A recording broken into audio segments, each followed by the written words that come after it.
Hello बच्चों, मैं Shailendra sir Gurukul platform पर आपका स्वागत है। और आज साइंस के टॉपिक में हम लोग लेकर पढ़ेंगे topic acid base and salt, यानी अम्ल, क्षार और लवण।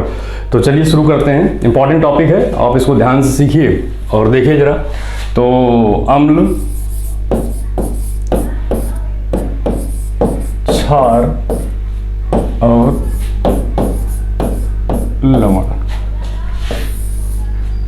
एसिड बेस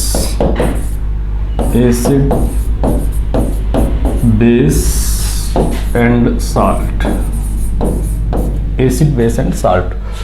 तो सबसे पहले हम लोग इसके बारे में थोड़ा बेसिक जानकारी लेंगे कि ये अम्ल क्या होते हैं। तो सबसे पहले तो आप ये समझिए कि जो अम्ल होते हैं,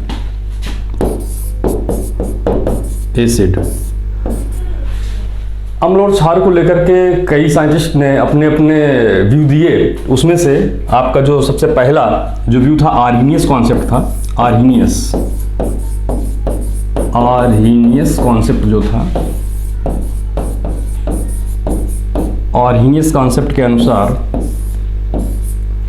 अम्ल वो होते हैं जो पानी में घोलने पर H+ आयन देते हैं, और क्षार वो होते हैं जो पानी में घोलने पर OH आयन देते हैं। यानी कि इसको अगर आप लिखना चाहें तो लिख भी सकते हैं। अम्ल वो होते हैं जो पानी में घोलने पर, यानी कि जो एसिड होते हैं वो होते हैं आपके पानी में घोलने पर H+ देते हैं, और जो क्षार होते हैं वो पानी में घोलने पर, क्षार जो होते हैं वो पानी में घोलने पर OH आयन देते हैं। तो ये बेसिक डिफरेंस हुआ अम्ल और क्षार में। यानी कि जैसे हम लोग देखें कि जैसे HCl को हम लोगों ने डिसोसिएट किया, पानी में हमने अगर घोला, तो आप ये समझ लीजिए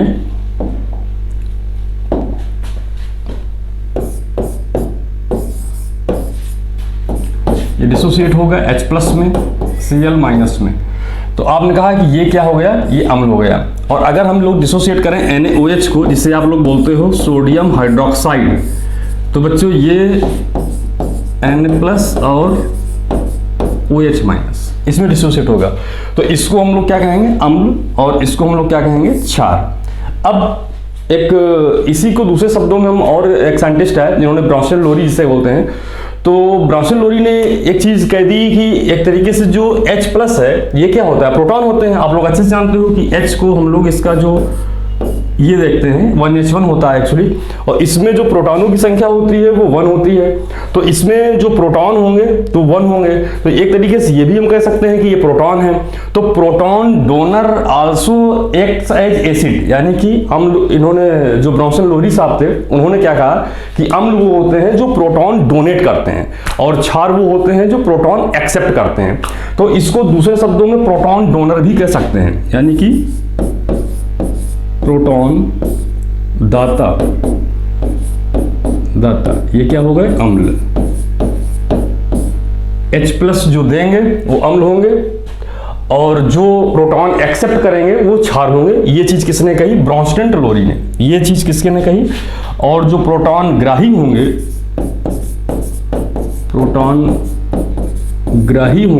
वो क्या होंगे, क्षार होंगे। और इस चीज को बताया हमारे ब्राउनस्टेन-लोरी ने। इसको किसने बताया, ब्राउनस्टेन-लोरी।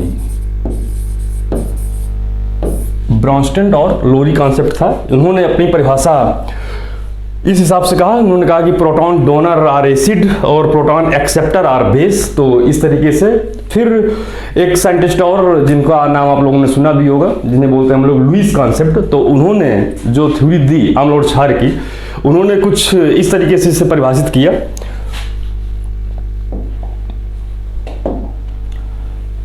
लुईस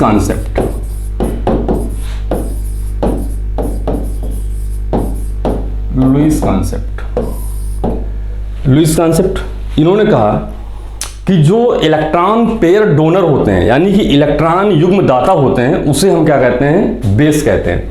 यानी कि इलेक्ट्रॉन युग्म जो एक्सेप्टर होंगे उन्हें हम क्या कहेंगे, एसिड कहेंगे। तो electron pair donor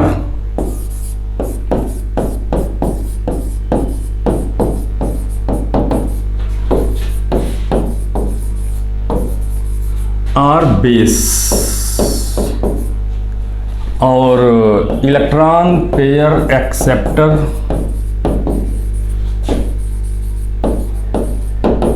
are acid. ये लुईस का कॉन्सेप्ट था। जैसे आप लोग जानते हो, हम लोग जानते हैं, जैसे मैंने मान लो कि अमोनिया लिखा, और सभी लोग जानते हैं कि जो नाइट्रोजन होता है वो 5वें समूह का होता है। अगर 5वें समूह का होता है तो इसमें इसकी आखिरी सेल में 5 इलेक्ट्रॉन पाए जाएंगे।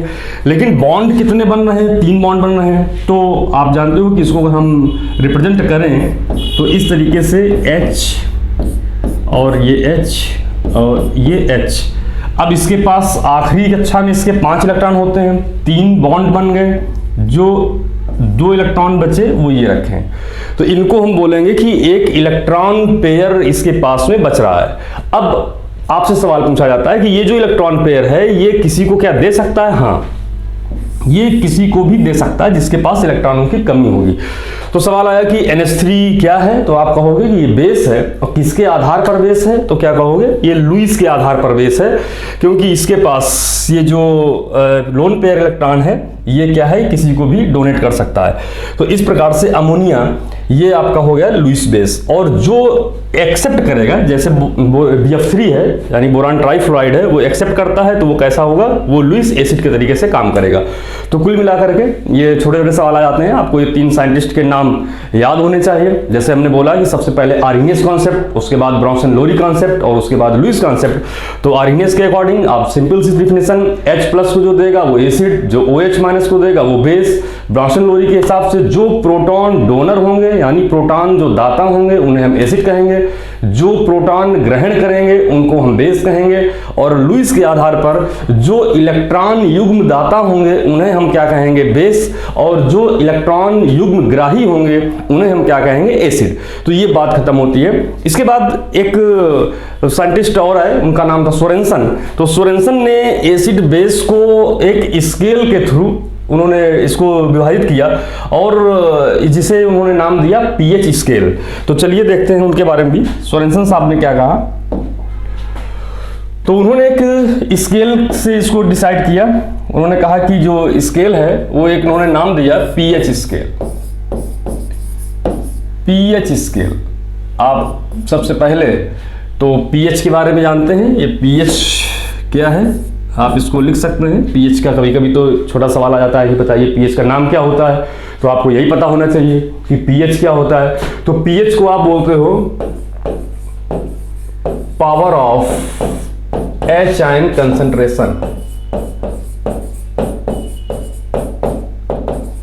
कंसंट्रेशन, यानी कि H आयन का जो सांद्रता है उसकी शक्ति, या हम इसको potential of H ion concentration भी कह सकते हैं। पोटेंशियल ऑफ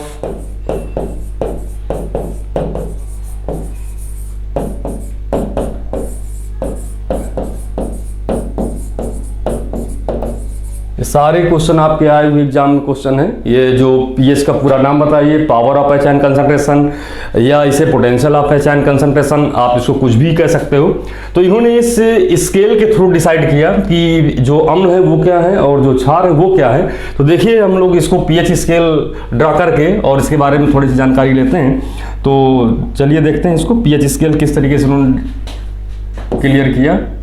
इन्होंने pH स्केल बनाया और pH स्केल को इन्होंने 14 1 2 3 4 5 6 और ये 7 8 9 10 11 12 13 और 40 इतने डिवीजन इन्होंने किए।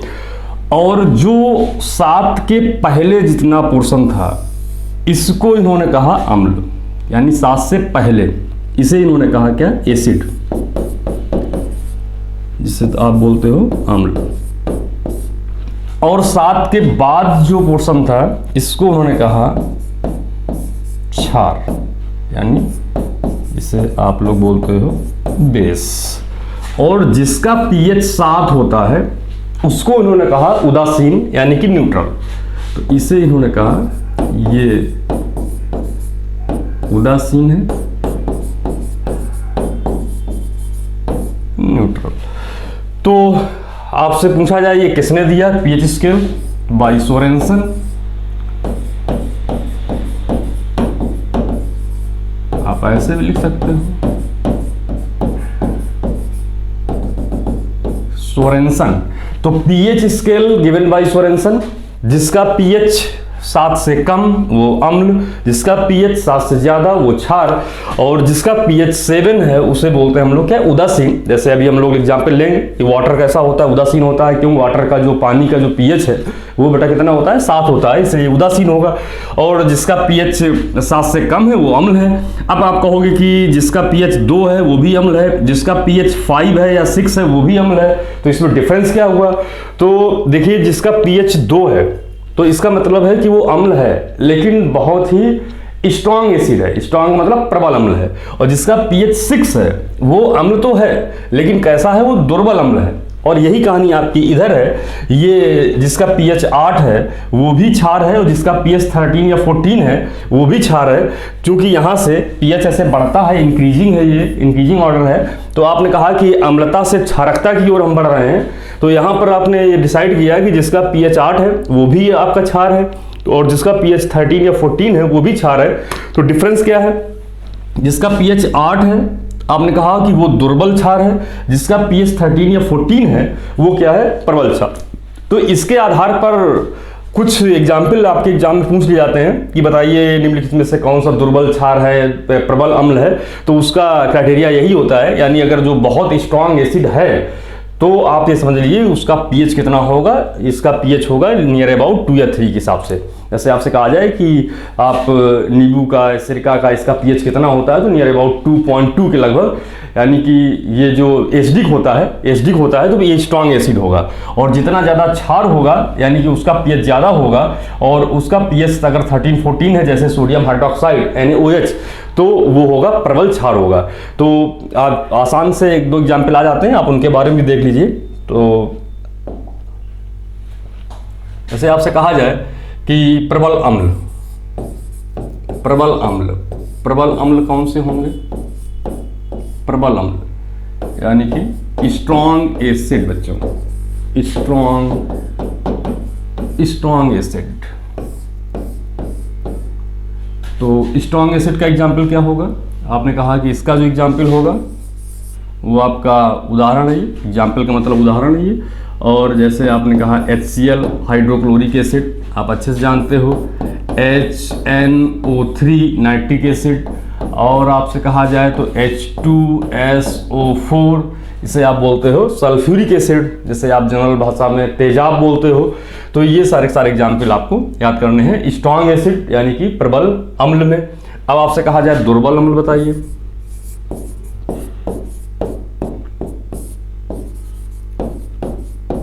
दुर्बल अम्ल, इसे आपने कहा वीक एसिड, आप कह सकते हो, यहीं पर लिख दें। आपने कहा कि जो वीक एसिड होगा ये क्या होगा, आपने कहा CH3COOH एस्टिक एसिड बोलते हो इसे। जिन बच्चों को नाम ना पता हो वो इसको लिख भी ले, एस्टिक एसिड। इसी को बोलते हो विनेगर यानी सिरका भी बोला जाता है, इसी को, ये भी पूछा जाता है।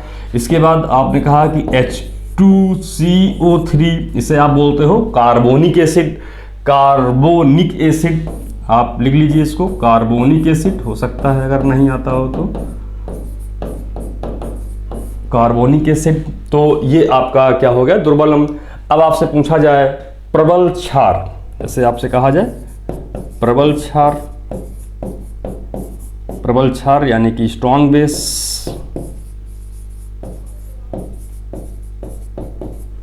बेस, आपने कहा NaOH,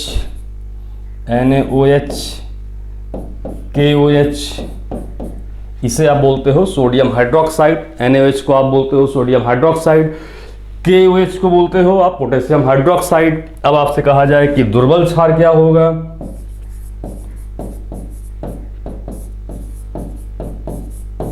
आपने कहा कि जैसे हम इसको आप वीक बेस कह सकते हो इसको, और ये आपका हो जाएगा अमोनियम हाइड्रोक्साइड। ये सारे जो एग्जाम्पल आपके एग्जाम में डिफरेंट एग्जाम में आए हैं वो सारे एग्जाम्पल लिखे हुए हैं। जिसको कोई कंफ्यूजन हो तो वो नोट भी कर ले इनको, ये सारे के सारे इंपॉर्टेंट हैं और कहीं ना कहीं जरूर मिलेंगे। जो आपने कहा HCl, hydrochloric acid, nitric acid और sulphuric acid, all of these example of the strong acid, यानी कि सारे के सारे जो है ये किसके प्रबल अम्ल के उदाहरण हैं। और ये जो एसिटिक एसिड है और H2CO3 है ये दुर्बल अम्ल है। प्रबल क्षार आपका सोडियम हाइड्रोक्साइड KOH, दुर्बल क्षार आपका क्या है, आपका अमोनियम हाइड्रोक्साइड।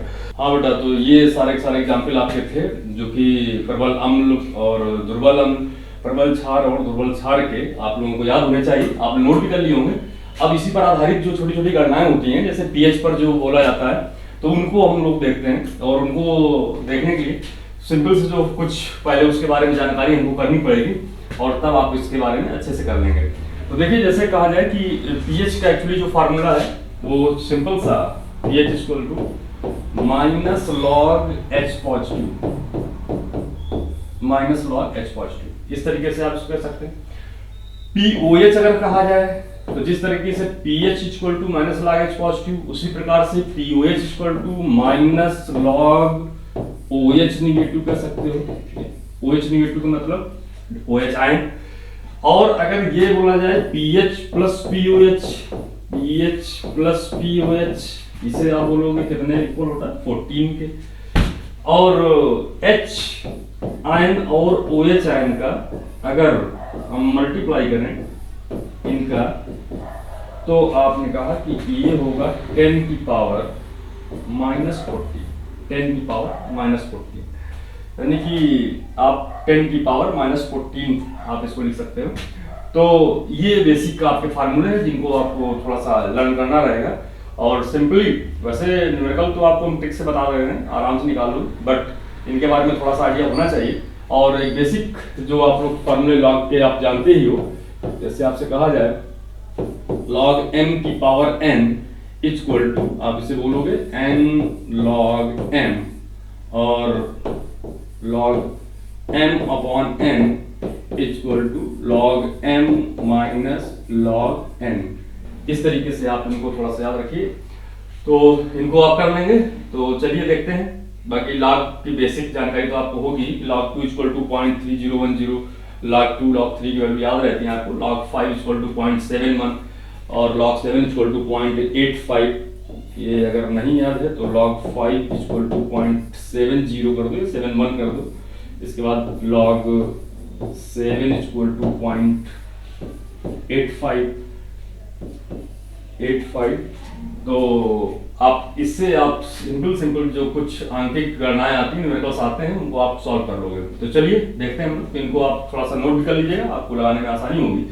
तो इसके बाद हम लोग जो है इन चीज़ों को थोड़ा सा करके देखते हैं। चलिए, तो सबसे पहले जैसे मैंने कहा कि अगर मैंने ये दे दिया H प्लस इक्वल टू 10 की पावर माइनस 5 और मैंने आपसे पूछा कि pH इक्वल टू व्हाट, आप इसे देखेंगे।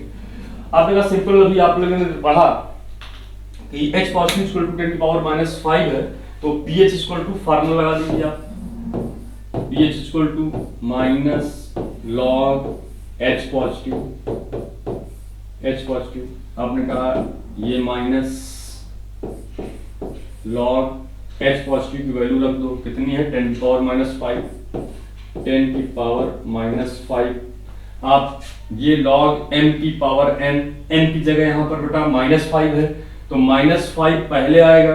आपने कहा कि n log m, अभी आपने नोट किया किनारे जो formula basic, n log m आप करोगे आप, आपने कहा माइनस लॉग, ये तो है ये माइनस लॉग 10 की पावर माइनस 5 है, माइनस 5 आप पहले करोगे, माइनस 5 आप पहले करोगे, माइनस 5 ये माइनस लगा है और ये आपका माइनस 5 पहले आया, log 10, आपने कहा कि ये माइनस इंटू माइनस प्लस हुआ और log 10 आप जानते हो कितना होता है, 1 होता है। तो ये आंसर कितना आ गया, 5 आ गया। आंसर कितना आ गया, 5 आ गया। तो ये वैल्यू आप अगर ना समझ रहे हो तो log 10 इक्वल टू कितना, 1, ये भी आप बगल नोट कर लीजिए। तो इस तरीके से बेसिक, तो आपको अगर कहा जाए कि ये जो h की पावर जो 10 की पावर माइनस 5 लगी होती है, एक्चुअली अगर h पॉजिटिव दिया है तो pH का यही आंसर होता है। यानी कि जो माइनस की पावर होती है वो माइनस हटा करके आप +5 उसे बोलेंगे। तो इसको हम लोग इस तरीके से भी कह सकते हैं कि जो h पॉजिटिव इक्वल टू 10 की पावर -ph, इस तरीके से भी आप निकाल सकते हो डायरेक्ट वन लाइन में आंसर। हमने कहा कि इसकी कंपेयर आप कर देंगे जो पावर दिया है। जैसे एग्जांपल के लिए मैंने कह दिया, एग्जांपल के लिए मैंने कह दिया कि h पॉजिटिव इक्वल टू 10 की पावर -3।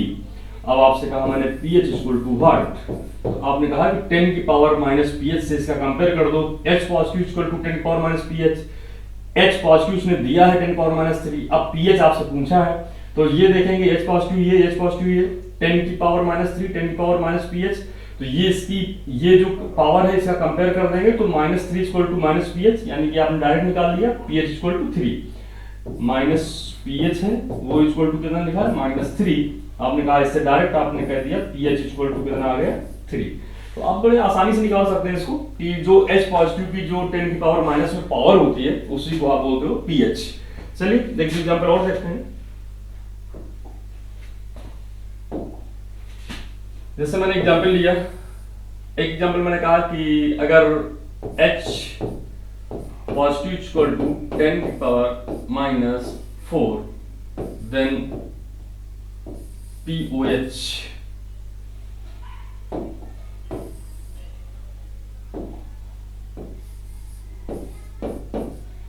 इक्वल टू व्हाट, तो आप इसको करेंगे। आपने कहा कि अगर H पॉजिटिव 10 पावर -4 है तो आप डिटेल में उसको कर सकते हैं लॉन्ग कट में। आपने कहा कि pH इक्वल टू, इससे आप माइनस लॉग H पॉजिटिव निकालेंगे।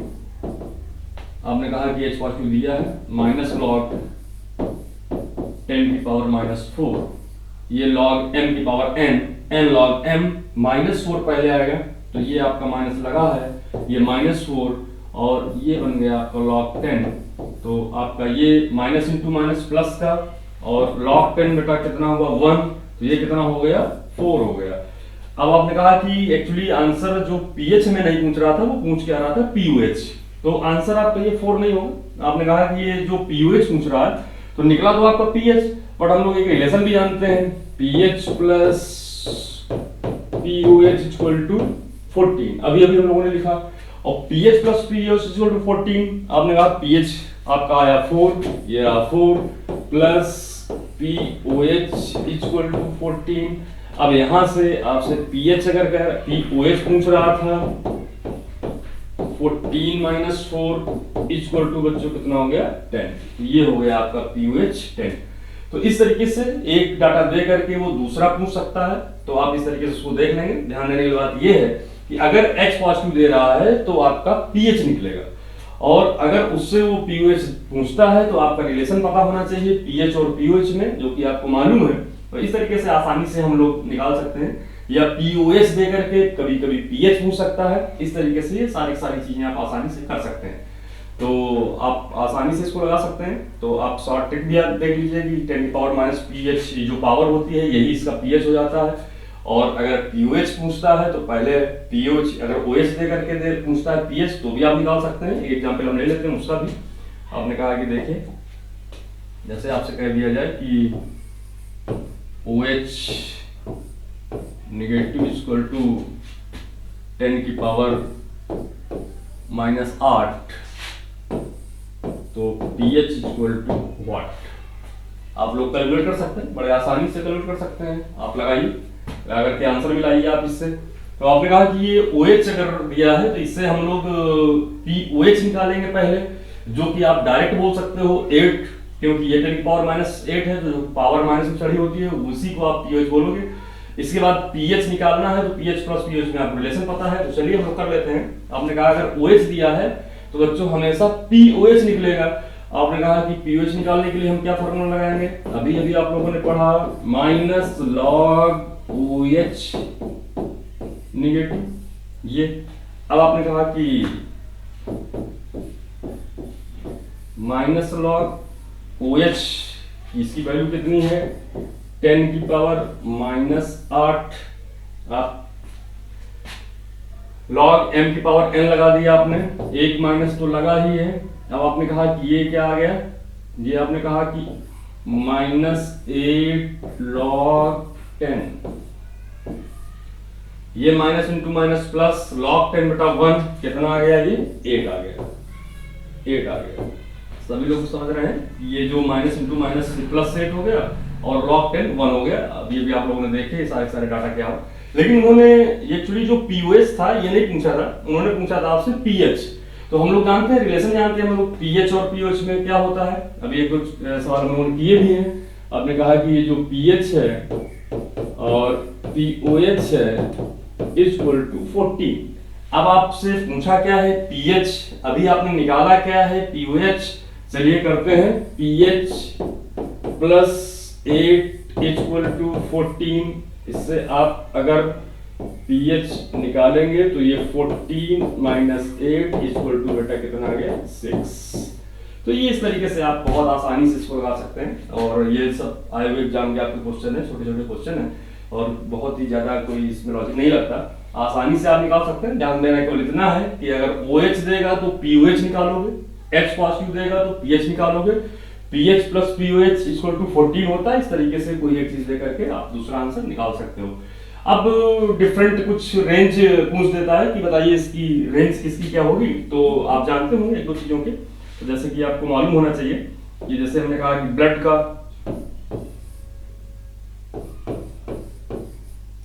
का जो पीएच होता है, ये आपने कहा कि ये 7.4 के नियर अबाउट। इसके बाद आप मिल्क का देख सकते हैं 6.4, सलाइवा इसे लार कहते हो 6.4। आपने कहा कि जो यूरिन है बेटा, मूत्र बोलते हो, इसे आप 5.5 से 6.8 तक वेरी करता है।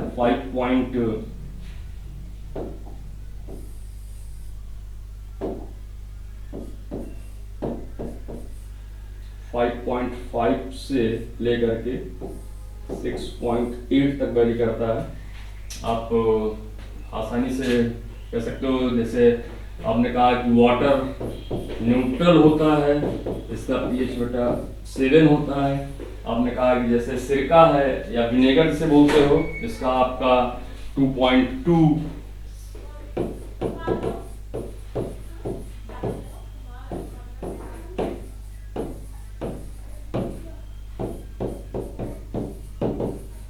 स्ट्रॉन्ग एसिड काफी ज्यादा खट्टा, नींबू का भी यही 2.2। इस तरीके से आप देख सकते हो। पैंक्रियाटिक जूस का अलग, इंटेस्टाइनल जूस का अलग, यानी कि जो अग्नाशयी रस है और इंटेस्टाइनल जूस है, इतना डिटेल में नहीं पूछेगा। आपको बेसिक थोड़ी सी जानकारी पता होनी चाहिए, जिससे इसमें से कवर हो जाएगा। तो आप इसे आसानी से आप इसको लर्न कर सकते हैं। तो इस तरीके से हम इसको कर सकते हैं। अब इसी में जो बेसिक चीज है वो आप जानते हो कि जब हम अम्ल और क्षार को आपस में मिलाएंगे तो एक्चुअली जो जिसका फॉर्मेशन होगा, जो बनेगा, उसे हम बोलते हैं साल्ट। तो चलिए थोड़ा सा उसके बारे में देख लेते हैं। तो इसको, जिस डाटा को आपको कंफ्यूजन है, तो आप थोड़ा सा उसे नोट कर सकते हैं। इसे सिरका बोलते हैं, सिरका है, सिरका है। तो चलिए, जैसे हमने कहा कि जो अम्ल है और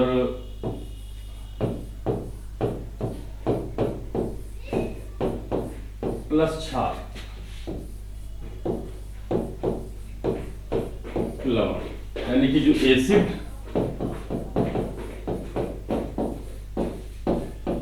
प्लस बेस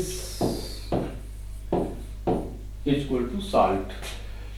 हमने कहा जैसे हमने मान लो कि HCl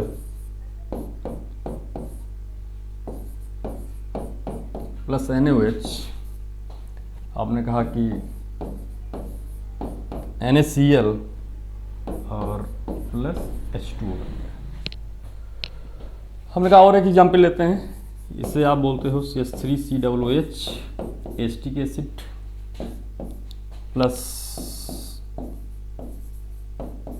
NaOH, CH3COO Na plus H2O। आपने कहा कि जैसे CH3 COOH प्लस NH4OH, तो CH3COONH4 प्लस H2O। ये सारे के सारे इसमें आपके एसिड, ये HCl हाइड्रोक्लोरिक एसिड, जिसको ना पता हो नाम लिख सकता है, आसान है। Hydrochloric acid plus sodium hydroxide जो बना, ये बना आपका NaCl, जिसे बोलते हो आप सोडियम क्लोराइड, और आप बोलते हो इसे नमक भी बोलते हो, साल्ट बोलते हो, और प्लस H2O वाटर निकलेगा। इसे बच्चों कहते हैं एसिटिक एसिड, जो आपका वीक एसिड है, अभी अभी आप लोगों ने पढ़ा। और ये है सोडियम हाइड्रोक्साइड, जो मिल करके बना वो तुम्हारा बना CH3COONA, इसे बोलते हो सोडियम एसीटेट। सोडियम एसीटेट, अगर नाम में कंफ्यूजन हो तो आप इसको लिख सकते हो सोडियम एसीटेट।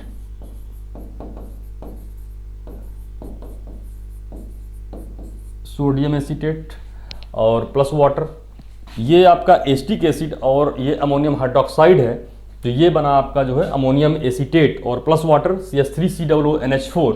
तो आप इसको भी लिखना चाहें तो ये अमोनियम एसीटेट बन रहा है, आप इसको लिख सकते हैं।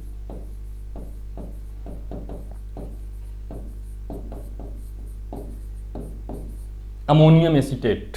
देखिए ये सारे के सारे एग्जाम्पल जो है आपके acid plus base salt, acid plus base salt, acid plus base salt.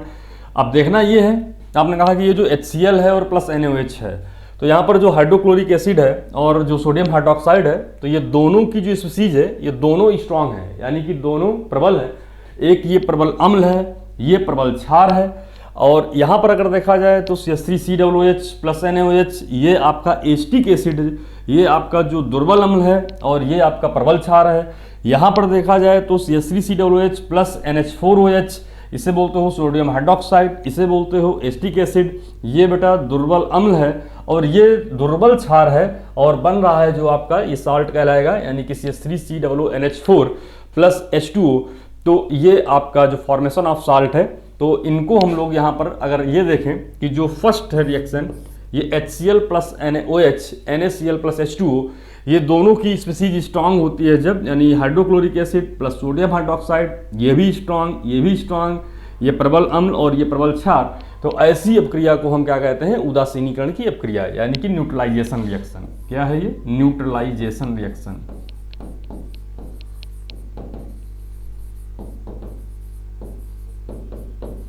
उदासीनीकरण की अपक्रिया,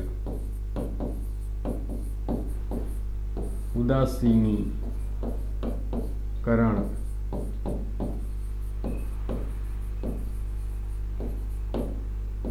की अपक्रिया, न्यूट्रलाइजेशन। तो इस तरीके से आपने देखा कि जो अम्ल और क्षार से मिल करके वाटर निकलता है और क्या बनता है आपका साल्ट। तो इस तरीके से आपने इसको बेसिक देखा। अब जो लवण में भी हैं वो कुछ, जैसे आपसे कहा जाए सिंपल साल्ट है, कुछ डबल साल्ट है, कुछ कॉम्प्लेक्स साल्ट है, तो कभी कभी एक आध एग्जाम्पल आ जाता है, तो आप उसके बारे में थोड़ा सा देख लीजिए। इसको बच्चों नोट कर लीजिए। अगर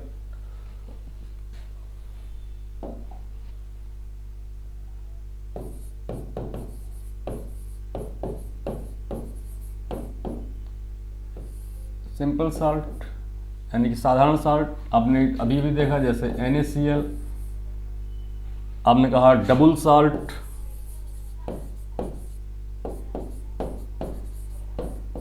डबल साल्ट यानी कि इसमें दो मॉलिक्यूल का इन्वॉल्वमेंट होगा। आपने कहा K2SO4 dot Al2SO4 whole thrice 24 H2O। इस तरीके से आप इसको लिख सकते हो। और आपने कहा कि जो मिक्स्ड साल्ट है यानी मिश्रित लवण है, ये द्वितीयक लवण है, तो ये साधारण साल्ट है। और मिक्स्ड साल्ट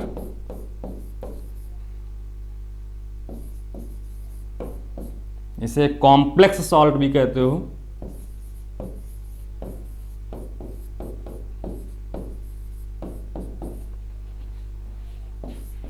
आपने कहा इसमें K4 FeCN6। इस तरीके से आप इसे कह सकते हो कि पोटेशियम फेरोसाइनाइड और ये है आपका एलम जिसे बोलते हो फिटकरी, सभी लोग जानते होंगे फिटकरी, एलम। और ये आपका NaCl, तो K2SO4 L2SO4 whole thrice dot 24H2, इसमें डबल का मतलब यहाँ पोटेशियम सल्फेट है और यहाँ पर एल्युमिनियम सल्फेट है। और ये K4FeCN6 कॉम्प्लेक्स है, क्योंकि यहाँ पर कॉम्प्लेक्स का मतलब ये एक बड़ा ब्रैकेट यहाँ और लगेगा, ये इस तरीके से, यानी कि जो anionic cationic complex anionic complex, ये आपका कोऑर्डिनेशन में उतना डिटेल में नहीं जाना है आपका। ये जब इसको तोड़ोगे तो ये पोटेशियम अलग आएगा, उसके बाद FeCN6 ये कॉम्प्लेक्स कंपाउंड कहलाता है, यानी कोऑर्डिनेशन स्फीयर के अंदर है। तो इस तरीके से आप इसको अच्छे से देख सकते हैं। तो ये सिंपल साल्ट और डबल साल्ट और मिक्स साल्ट का अगर एग्जाम्पल पूछा जाए तो आप साधारण से कह सकते हैं कि जो NaCl है वो आपका सिंपल साल्ट, डबल साल्ट जो है वो K2SO4 L2SO4 whole thrice 24H2O, और इसके बाद मिक्स्ड साल्ट अगर है तो वो आपका K4FeCN6 है। तो जैसे आपसे पूछा जाए एग्जाम्पल कि बताइए इसमें जो अम्ल का एक दो क्वेश्चन जो है वो इस तरीके से आते हैं।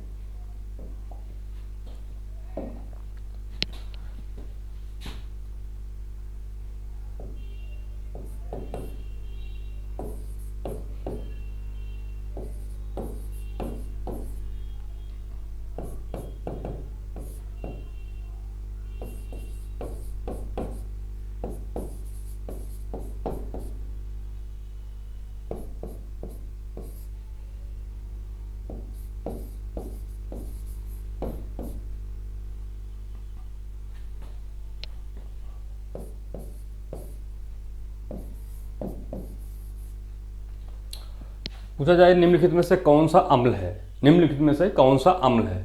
तो आप लोग इसको देखें, आ चुका है सवाल, इसमें से कौन सा अम्ल है। तो आप देखेंगे कि जो पहला है ये एस्टल्डिहाइड है, CH3CHO, इसे बोलते हो एस्टल्डिहाइड। और ये है ऑक्जेलिक एसिड, और ये है सोडियम हाइड्रॉक्साइड, नीचे दिया है ऑल। तो कौन होगा, आप इसका अगर नाम न जानते हो तो बेटा ये एस्टल्डिहाइड है,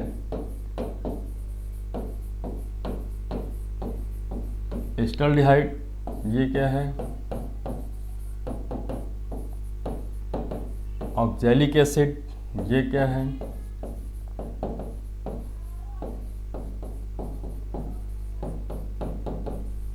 सोडियम हाइड्रॉक्साइड। तो आपको बताना है कि इसमें कौन सा एसिड है। तो एसिड की जो प्रॉपर्टी है आप लोगों ने देखा था कि इसमें COOH ग्रुप अगर किसी उसमें पाया जा रहा है तो उसे भी हम एसिड कहते हैं। तो यहाँ पर ये जो ग्रुप है वो एल्डिहाइड ग्रुप है, COOH ग्रुप ये एसिडिक ग्रुप है, इसलिए हम इसको एसिड के अंतर्गत रखेंगे। और यहाँ पर सही आंसर आपका क्या हो जाएगा, यानी कि COOH और COOH ऑक्जेलिक एसिड।